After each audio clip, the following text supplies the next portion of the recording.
নতুন, নতুন সংসারী হলে যা হয় আরকি। আজকে খুবই একটা খারাপ এক্সপেরিয়েন্স হয়েছিল আমার। কিছুক্ষণের জন্য আমাদের বাসায় খাবার-দাবারই বন্ধ হয়ে গিয়েছিল। মানে রান্না-বান্নাই বন্ধ হয়ে গিয়েছিল। অনেক বেশি প্রবলেম ফেস করতে হইছে আজকে আমাদেরকে। আগে যেহেতু এরকম কোনো এক্সপেরিয়েন্স হয় নাই বা এরকম কোনো পরিস্থিতিতে পড়ি নাই, সেজন্য বুঝি নাই। তো এখন যেহেতু পড়ছি নেক্সট টাইম থেকে হচ্ছে সবকিছুই ঠিক করে নিব। হ্যালো, আসসালামু আলাইকুম। সবাই কেমন আছেন? আশা করি সবাই ভালো আছেন। আলহামদুলিল্লাহ আমিও অনেক বেশি ভালো আছি। তো সকাল হচ্ছে আজকে আমি সবার আগে ঘুম থেকে উঠেছিলাম। ভাবলাম যে আজকে সবাইকে নাস্তা বানিয়ে খাওয়াই। চা বানিয়েছিলাম আর হচ্ছে পরোটা বানানোর জন্য সবকিছু রেডি করে নিয়েছিলাম। তো আমি হচ্ছে পরোটাগুলা বানিয়েও ফেলেছিলাম। আম্মুকে বলতেছিলাম যে পরোটাগুলা সেঁকে দাও। তখনই হচ্ছে হুট করে গ্যাসটা শেষ হয়ে যায়। তো ইদানিং বাংলাদেশের সবাই জানে যে মোটামুটি গ্যাসের দামটা একটু বেড়েই গিয়েছে। এই জিনিসটা আমি আগে খেয়াল করি নাই। যদি খেয়াল করতাম তাইলে হচ্ছে ২ টা সিলিন্ডার আগেই ঢুকায় রাখতাম। তো এখন হচ্ছে না ভরায় রাখার কারণ হচ্ছে এই প্রবলেমটায় পড়তে হইছে। সকালের নাস্তায় চা বিস্কিট খেয়েই সেরে নিয়েছিলাম। তো এরপর হচ্ছে আমরা বসেছিলাম যেহেতু গ্যাস নেই। তো নিচে হচ্ছে মাছ আলা আসছিল। এখানে কিছু চিংড়ি মাছ নিয়েছিলাম আমি আর খালামণি গিয়ে। আব্বু হচ্ছে গ্যাস আনতে চলে গিয়েছিল। আমরা হচ্ছে বাসায় এখানে সবকিছুই রেডি করে নিয়েছিলাম। যেহেতু আজকে গ্যাস আসতে অনেক বেশি লেট হয়ে গিয়েছিল, সেজন্য হচ্ছে রান্নাবান্না করতে অনেক লেট হয়ে গিয়েছিল। তো আম্মু বলছিল যে আজকে যেহেতু শুক্রবার এমনিতে গ্যাসও নাই, তো সেজন্য হচ্ছে সবকিছু মিলিয়ে আজকে ভাবলো যে একটু ভুনা খিচুড়ি রান্না করে ফেলবে, শর্টকাট রান্না হয়ে যাবে। আমাদের এলাকায় হচ্ছে গ্যাসের সিলিন্ডার পাওয়াই যাচ্ছিল না। তো আব্বু হচ্ছে অনেক দূরে গিয়ে একটা গ্যাসের সিলিন্ডার নিয়ে আসছে আপাততের জন্য।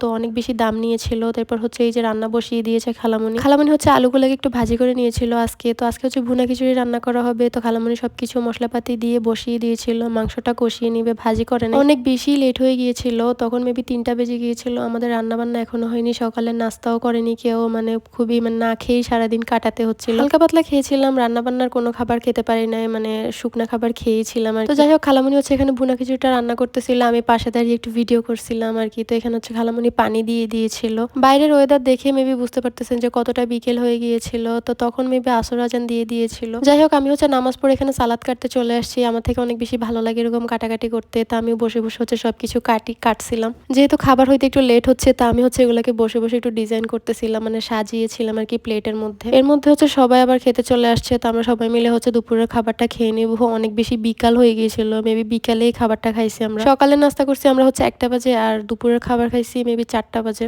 তো যাই হোক আম্মু হচ্ছে এখানে সবাইকেই বেড়ে দিয়ে দিয়েছিল। তো যেহেতু অনেক বেশি তাড়াহুড়া করছিল, ভুনা খিচুড়ি হয় না। এটা হচ্ছে এমনিতেই খিচুড়ি হয়ে গিয়েছে। অনেক বেশি ঝোল দিয়ে ফেলছে সেইজন্য।